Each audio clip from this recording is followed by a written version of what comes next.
We have a special guest ready to share more secrets about this year's event.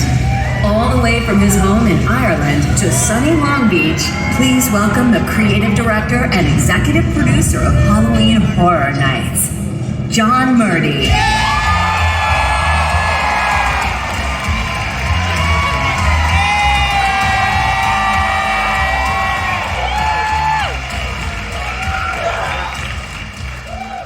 Hello. And the first thing I want to say is thank you. Thank all you guys. Oh, now I can see you. Cool. There's a lot of you. You know, we had 2020, but then we were able to come back last year, and boy, did we come back. So thank you so much. Thank you, thank you, thank you. And I feel like I owe you something, right? I didn't write this. This is Shakespeare, you know, in case you were wondering. It's from Macbeth. By the pricking of my thumb, something wicked this way comes. How about an announcement? Right out of the gate. Let's go. All right. How about an announcement for an original? I almost said maze, but I caught myself. House. Coming to Halloween Horror Nights 2022, Universal Studios Hollywood. Scarecrow, The Reaping. Are you guys familiar with this? Do you guys know what I'm talking about? Yeah. Credit where credit is due. This is a house that was originally done at our sister park, Universal Orlando Resort.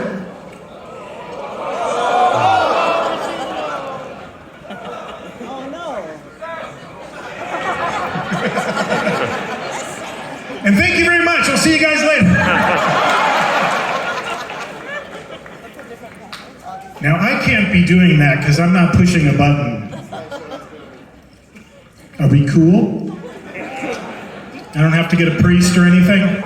So, what excites me about this particular house is that we get to do history, okay? So the first part of this presentation is going to be a history lesson. Is that okay with you?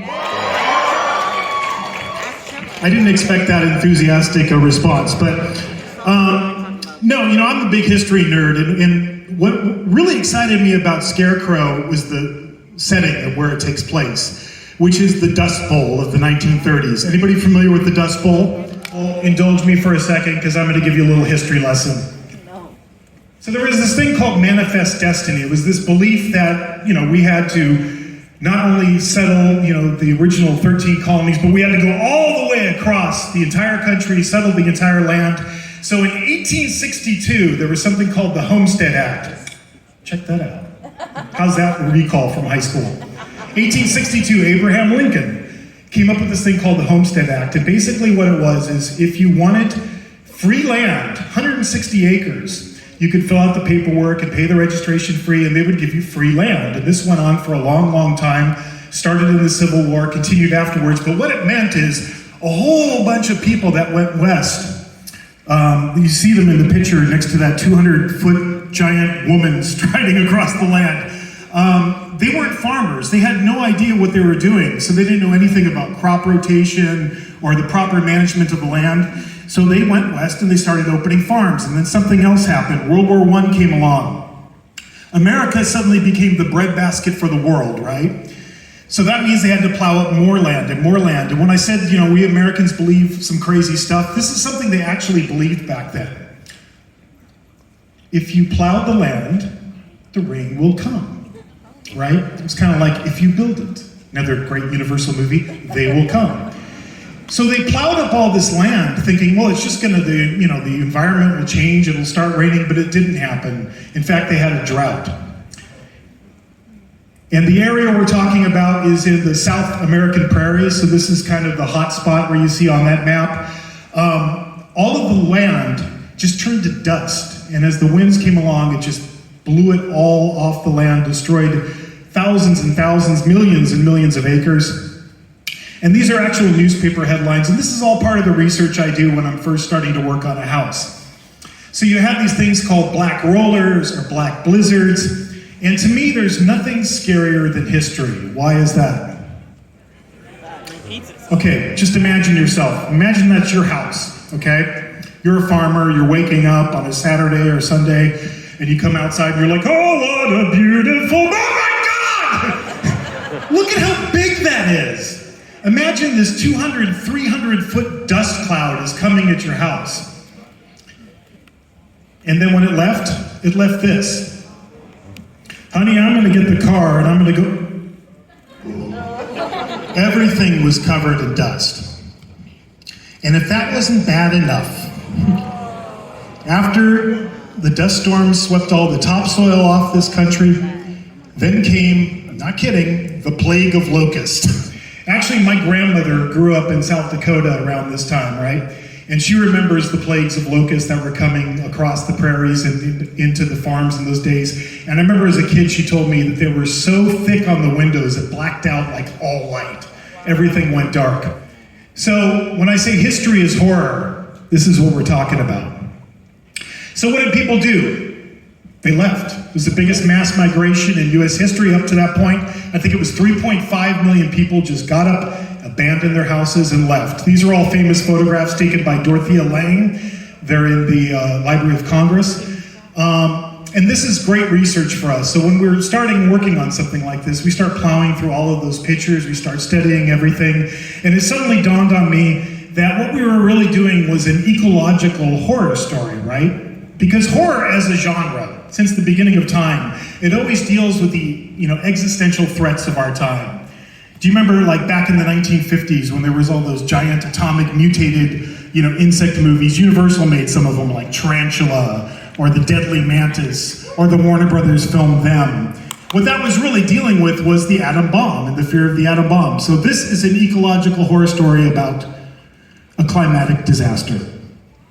Now, when I was doing research, I kind of focused on these three images. The image of the Scarecrow, that's from Orlando. The idea of these abandoned farmhouses, and I like the idea of like nature trying to reclaim itself. So that's why you see all the vines crawling up the farmhouse. But then I also started zeroing in on crows, because technically, crows are supposed to be afraid of scarecrows, but in this particular house, they are in league together. And I liked one phrase that I pulled from Orlando's treatment that I thought was excellent, and that is the silent sentinels of the land. What's a sentinel? A sentinel is a guard, like a soldier that's on post. So we really like the idea that these farmers have come in, they've overworked the land is all blown away, the topsoil is blown away, and everybody's leaving and abandoning their farmhouses, and who's left? The scarecrows and the crows. And now they're gonna come back and reclaim the land from the people. And these are the people. This is another picture by Dorothea Lange. So the farm families that stayed behind, that didn't leave yet, they're the ones that are in peril because the scarecrows are coming for them. Now we'll get into the environments real quick. And when I gave this to my art director, production designer, Chris Williams, give it up for Mr. Williams.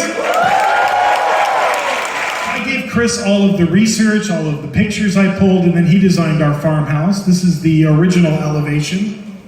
You see all the crows lining the roof. You see the vines overtaking the house. And then we turned that into a color elevation, which looks like this. So we carry that theme through in the beginning of the house as you go inside. The vines are crawling all over the walls. They're actually grabbing things and taking things out of the house. And then we carry our way through into the family room where you see the crows. They've all come in through the chimney. And this image.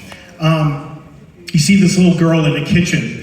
Back in the 1930s, they didn't have money for wallpaper in these farmhouses. They didn't have money for insulation. So what they used is old newspapers. So I gave that to Chris, and then working with our art department, he started to develop elevations that would work that into it, along with the idea of like makeshift furniture. They didn't have money to go buy nice furniture. They usually went to a junk heap, found some old, pieces that were broken. They'd hammer some boards across it, and that would become your kitchen table. Because what the scarecrows are doing is they're taking anybody that's left on the land and they're turning them into more scarecrows. So they're building their ranks that way.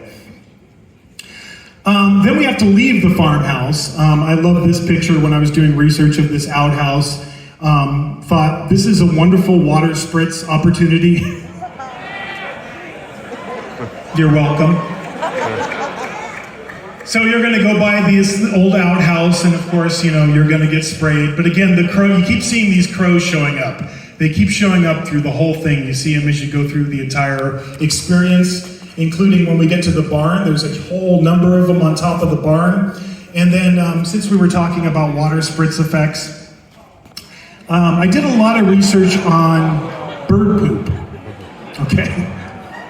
Hours and hours. I think I spent a whole day researching bird poop because I wanted to get something like this kind of consistency. Why does that come into play here? Because there's a scene in the barn, we call it the rookery. Does anybody know what a rookery is?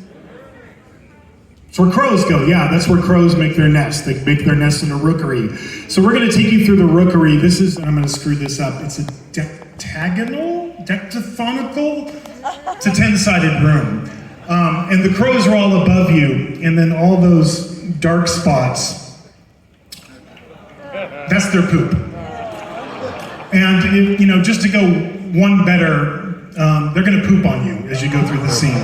So I've got my special effects guy working on this. It's going to be excellent. And at the very end, you end up in this place called the Hive. And this is where they're taking all of the farmers, anybody who stayed on the land, who overstayed their welcome, and they're ripping their guts out, stuffing them filled with hay, and turning them into human scarecrow, or turning the humans into scarecrows. And I'm going to run you through the characters real quick. So this is the work of our artist, Lucas Colshaw. I think you guys know who that is. He's been our artist since I brought Horror Nights back in 2006. He's been with us every year.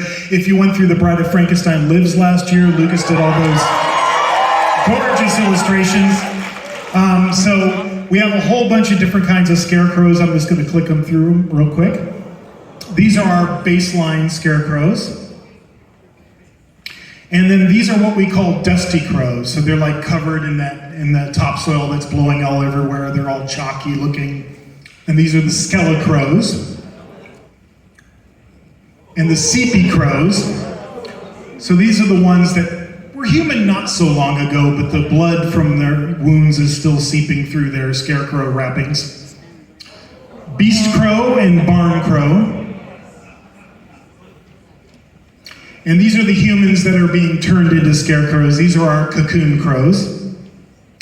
And then, when we got to the ending, we thought, well, who's behind this all? Like, what's causing all this? There has to be somebody leading these scarecrows. So we decided to invent a character that didn't exist in the previous version in Orlando. Somebody that would be behind all of this. We call him King Crow.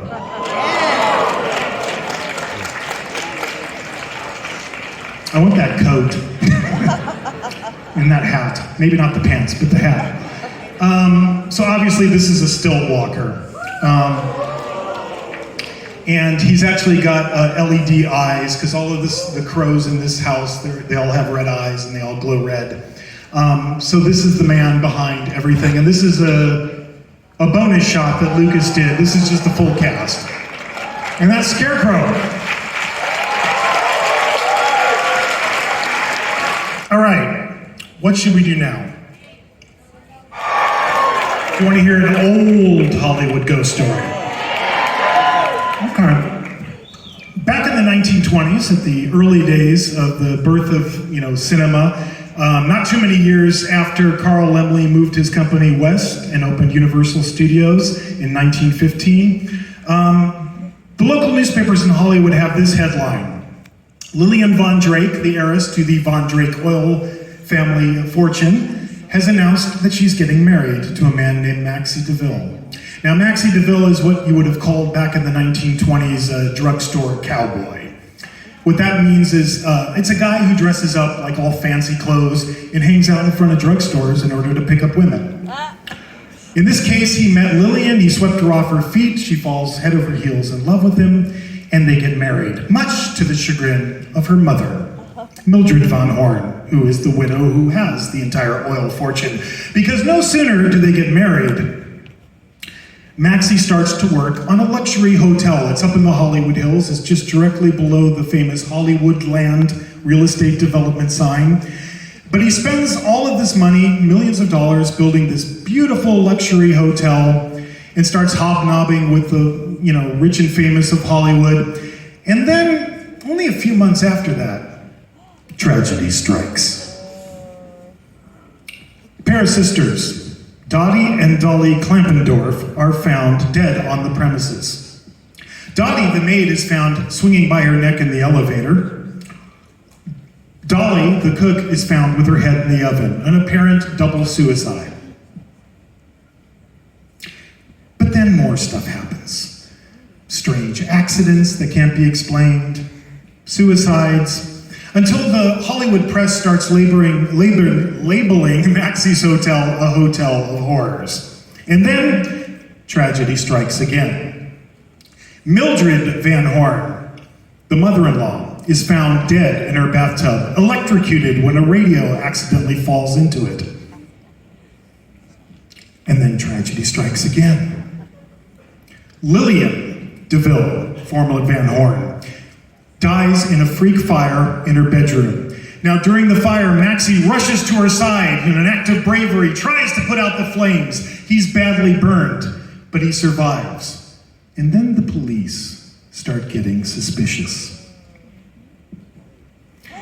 They begin to suspect that Maxie DeVille is behind all of these murders. There is a long trial, and after several months, the jury returns a verdict of guilty, and Maxie gets sentenced to death. Now there's appeals, and that goes on for years and years and years, but finally, in San Quentin, as they're closing the gas chamber door and the gas fumes are coming up to his face, he laughs and cries out, "I'll be back." And that's all I'm gonna say. Stay tuned, boys and ghouls. What would be better than that? How about a surprise special guest? All right. Ladies and gentlemen, please welcome to the stage our good friend at Halloween Horror Nights, Slash.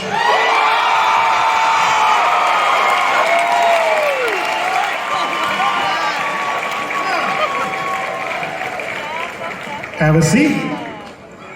Oh. Hey. I think they like you. You're pretty good, I think. Yeah. Well, I was thinking about this. Slash texted me and he was offered to come down and hang out with us today, which in 2014. Do you remember, even back up from there, do you remember the first time you came to Horror Nights? I remember it like it was yesterday. It was the Black Sabbath maze was the thing. And I think that's the first time you and I met. And I was so blown away by this maze and had the best time, and I was very vocal about it, probably more animated than you'd usually see me. Anyway, and so I was hooked on Halloween Horror Nights from that moment on.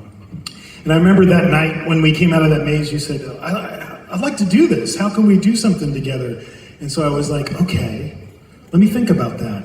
And then a year later, I sent you the treatment for Clowns 3D. Which was super exciting, because I offered to get involved, but I mean, like, what capacity, I didn't know.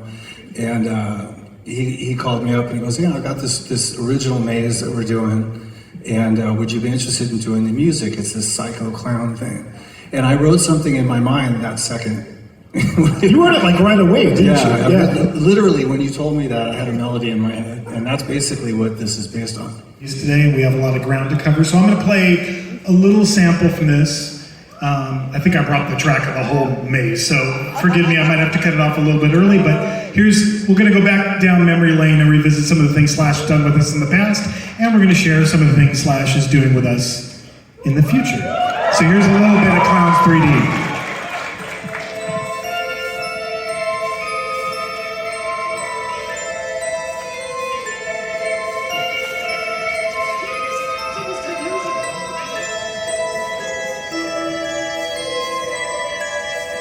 A little bit of time went past, about 4 years, and we found out that we were going to be bringing the Universal Monsters to Halloween Horror Nights. And you're the first person I called right after that. Do you remember, what was your reaction when I made that call? Well, it was out of the blue, so I was like, really, really surprised. And you told me what the concept was, and it was just super exciting because, I'm an old school fan of the Universal Monsters. And to get the phone call, hey, do you want to try, because he was really, really polite about it. He goes, would you be Well, interested? you're in a pretty big band, It's like... But, I mean, all things considered, I was fine time, And so he told me what the concept was, and I was just super ecstatic to get involved with it. And it was a lot of fun to do, and the artwork was amazing. It was very inspiring, so it was easy to come up with a melody that I thought would work for it. I have to say, I'm pretty partial to Frankenstein. It's the tragic, so it would be Frankenstein, then Dracula, then the werewolf, and then the mummy. For us, why don't you tell us about that? Well, because there was a real story going on here, and it sort of evoked, I thought, something that was a little bit more classical and moody, And also, like the setting, the beginning of the house was the gypsy camp. Right. So it kind of suggested. There was different feels for the different aspects of the story because you were going through. You had the gypsy camp, you had the lab, you had all these different elements going on. So they all had A bit from Frankenstein Meets the Wolfman, the gypsy camp.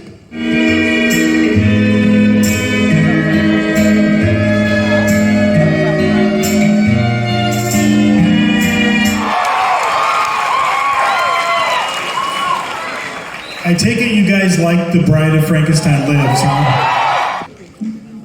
Now, what do you remember about this particular one? Well, I mean, it was cool because it was all female themed, right?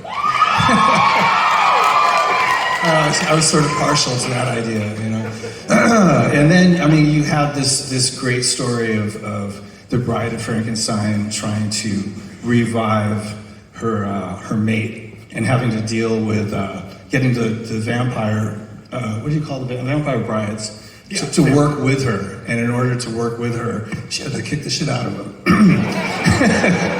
So it was just a really, really interesting concept. And it was just fun to make up something for it. Like, asking about the music from The Bride. So this is a little snippet from The Bride of Frankenstein Lives.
I'll go on record. So far, that's my favorite of all the scores you've done for us over the years. But they announced earlier this year a new house called Universal Monsters Legends Collide.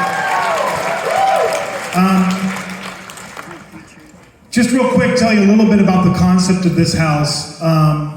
It starts with this. Believe it or not, now Universal made a ton of Universal Monsters movies. Do you remember all those ones like towards the, kind of when they got into the 40s and they just started throwing the kitchen sink at it? Like House of Frankenstein, House of Dracula. It was like, okay, we'll have the Wolfman, Frankenstein, Dracula, they just like pile them on.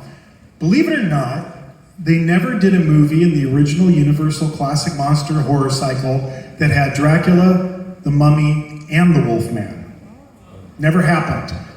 So, now it is. So what we did is we partnered with our sister park, Universal Orlando Resort. Our creative teams joined forces to create this overall concept, and we actually did it as kind of a two-parter. So in Orlando, that's like part one of the story. That's going to Egypt for the expedition. And then part two is in Hollywood, which is where it picks up when it comes back to London. So speaking of London, this particular house for Hollywood is set in the Limehouse district. Now you grew up in England, right? Do you know what I'm talking about, the Limehouse? You've never been there? It's along the River Thames, but why it's important is when the British Empire was, in its full glory, if you know Dracula from 1931, what does he do? He gets on the Vesta and he travels to England, and then the majority of the film takes place in England. In The Mummy in 1932, the expedition where they're trying to find the mummy is funded by the British Museum. And lastly, in the Wolfman story, of course, that begins at Talbot Castle, which is in the UK, it's in Wales. So we brought all of these characters to London. Now, why are they there? Just for a goof. We just thought it would be funny. Let's just have them all show up at the same place at the same time. No, there always has to be a conflict. So for us, it's this idea of curses. So each of these characters are cursed in a different way. What's Dracula's curse? Well, he can never go out when the sun's up, right? He always has to exist at night. He can never go outside in the daylight. Think of how prolific Dracula would be if he could just go out in the daylight and start biting people. So Dracula is seeking an end to the curse that is on his life. And he's represented in the house by a blood red moon. Then you go to the Mummy. He's an eternal slave. He's cursed for all eternity to be a slave. So he has the harvest moon, the kind of gold moon you see in the middle.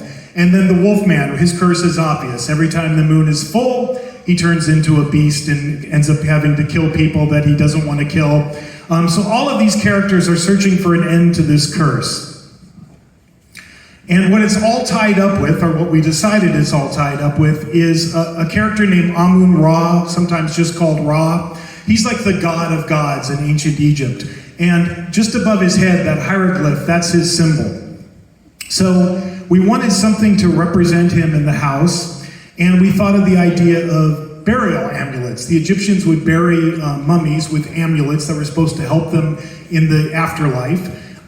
So we decided that the mummy needed an amulet of his own, so we designed one. So this is the amulet of Amun-Ra. This is what our mummy character wears. This is what's keeping him alive. This is what's making his heart still pound. It's a special effect and a costume piece. So it's actually got LED technology so that the fire opal in the center of it pulses with his heartbeat throughout the house. And I want one. I've seen the prototype, it's awesome. Where do you sell them? And here's some new music.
We didn't know if that music would be ready, like if it was going to make it, because our audio designer's working furiously on everything for Horror Nights right now. And I was flying, and I got to an airport, and I was like, oh, there's music.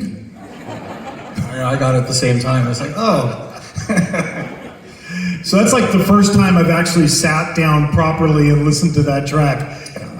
What was it different this time around working on the new house as opposed to, like, did you have a different inspiration or different vibe you wanted to tap into? It's always for some reason, it's always completely different from one to the next. But this one was such a great idea, right? And it's, again, I was like trying to evoke some sort of for that period, a little bit of a classical kind of thing to it, and also keep it really heavy, So he just put this together from all the stuff that I wrote, and sent him. So I was really impressed how he edited it together. Yeah. And that's to give credit where credit is due. That is Stacy Quinolti. Yeah, Stacy's not here, but he's dynamite to work with. Stacy oversees all of the audio for Halloween Horror Nights. Now we're like really down to the wire, so I'm going to do this really, really fast, and then we're going to get to a ticket giveaway. All right, real quick. Here's 13 monster Easter eggs. Starts at the facade. I mentioned that it's a shipping warehouse in the Limehouse district of London. This is my original research image, and then I gave it to Chris, and he came up with this. If you're going down the Starway, and you look to your right, you'll see it. It's in the park right now. Did anybody pick up on this Easter egg? What is the name? Yeah, what is it? Alucard, Dracula, spelled backwards. And that comes from the movie Son of Dracula. The next one, the London Docks, another research image I pulled for Chris. And then this is his ground plan looking down on it. So we have all of these crates and boxes, and I wanted all of them, kind of did a little foreshadowing that this is going to involve the Egyptian god Amun-Ra. I wanted his hieroglyphs stamped on them. So you're going to see that if you look really carefully. You might have to look really, really carefully, because the last picture I saw, they weren't on it. So like Monday, I'm going to get a stencil and start painting. But you'll see the symbol of Amun-Ra on all of the crates. The dead dock workers from Dracula. I love that scene when they come on the ship and there's just everybody on board the ship is dead. We wanted to work that into the experience, so when you enter the shipping warehouse, you'll notice that everybody working inside is dead. Except for one guy. This guy. Renfield's behind the shipping and receiving counter desk, going, doing his freaky laugh. And he has that line in Dracula that I love that is also applicable here, when he goes, "Master, we're here." So of course, if Dracula is coming to London, he's gonna, yeah. No, I'm doing it Monday. Yeah, I'll be doing Renfield. Sounds good. So, yeah, I've got a few credits. I've got some weird ones. I do Mother Bates too. If you're ever in front of the Psycho House, is that you? Yeah. I did not know that. Yeah. I probably shouldn't have told you that. But Renfield's going to make a cameo. Of course, shipping warehouses always had these huge holding rooms. Of course, that gives us an opportunity to have a bigger scene. This is a really big scene in the house. Now, over the years, you guys have seen lots of this type of stuff in our houses before, right? You know what I'm talking about? Anubis, that medallion these are from real movies. This is from Mummy Returns and Scorpion King. Believe it or not, the whole inspiration for this house and wanting to do it, I was in our warehouse about this time last year, and I walked into our offsite facility and I was like, damn, we've got a lot of Egyptian statues. Because back when they made The Mummy in '99 and The Mummy Returns, they just gave us that stuff. So we have all these huge, huge Egyptian statues. We've never used them for horror nights. So I wrote a whole house just so I could use them. So when you're going through the holding room and you're admiring the statues, just know those are all real film props. When you're going through this scene, you'll see a chest and it's glowing and you'll hear this dun dun dun dun dun dun. And it's a reoccurring element. You'll see it a couple of different places in the house. And I just like Pulp Fiction, really. I always liked the briefcase in Pulp Fiction, and I was like, oh, we should do that with like the Mummy. Like, this is the case where they keep his heart and it's still beating.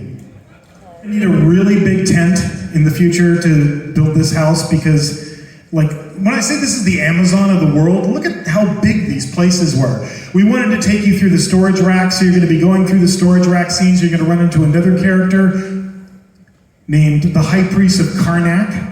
This is a stock Universal character. You see him in all the sequels to the Mummies, but we wanted to bring him to life, a new character for Halloween Horror Nights. So here is our High Priest of Karnak. He gets his very own medallion that he gets to wear. And then all of the sequels to the Mummy, they always go to a graveyard, right? And there's a good reason for that.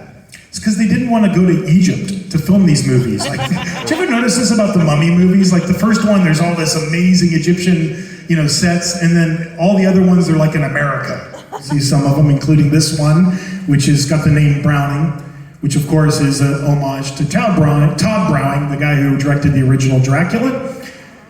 And then the graveyard also gave me this idea. Have you ever been to Highgate in London? Have I ever been? The cemetery, Highgate. Have you ever been there? Highgate, no. We got to go sometime because it's really cool. Because it was built in the Victorian times when there was a huge obsession with Egyptology. So they have an Egyptian wing of this entire cemetery. So that gave us an idea. Oh, we can go into the cemetery and then it can take on an Egyptian feel. And then there could be a secret passageway that takes you to the museum. Where is it exactly? Where's Highgate? It's just outside London.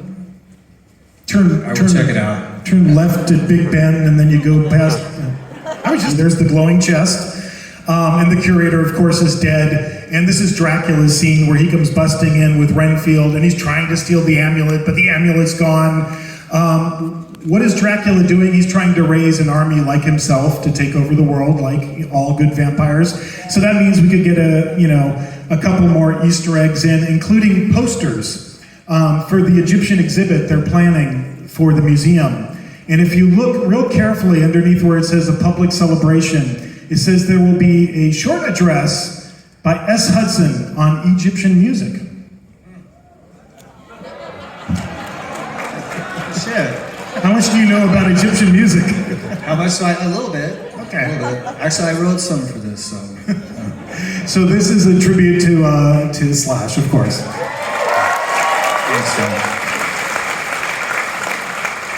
And then that also means that we get to bring back the Vampire Bride. So they're going to be making a cameo in this house as well. And then when you get to the final scenes in the maze, when you're in the display rooms where there's mummies everywhere, the High Priest of Karnak has the mummy's heart, and he's doing that spell they always do in the mummy movies, Akum Real, Akum Day, trying to bring all these mummies that are in the museum to life. And that's a special effect as well. The heart is designed. It's got LEDs. It's wireless so that it can take an audio signal, and it starts doing the tum tum tum tum. So this is what was inside the chest. And last but not least, Anubis factors into this house, okay, in a very direct way. One of the inspirations for this whole original story that myself and my counterparts at Universal Orlando Resort came up with was because recent research has discovered something about Anubis. They always thought he was a jackal-headed god, that he had a jackal's head, which would be a dog, right? But now they've come to realize, I don't know if you know, this is pretty cool, but they've realized that they were wrong all these years, and it's actually a wolf. So Anubis is a wolf man. So, we're going to bring a new monster into the pantheon at the end of this house. We're going to have the Anubis werewolf. So, a little something for you to look out for. All right. I know I'm running long, so we're going to get into fan appreciation time. The way is 2 express tickets to Halloween Horror Nights, which allows you to get front of line, and a behind-the-scenes tour with yours truly. Call on one person, and if you're right with this trivia question, you can play 2, and then I'll give you I'll give you 2 maze tours. Who did the voice of Sweet Licks in Clowns 3D in Halloween Horror Nights 2014? Make sure you know the answer. Do you know the answer to this? Today, and today only, get your free ice cream with every ticket to Sweet Licks Family Fun Center and Ice Cream Emporium.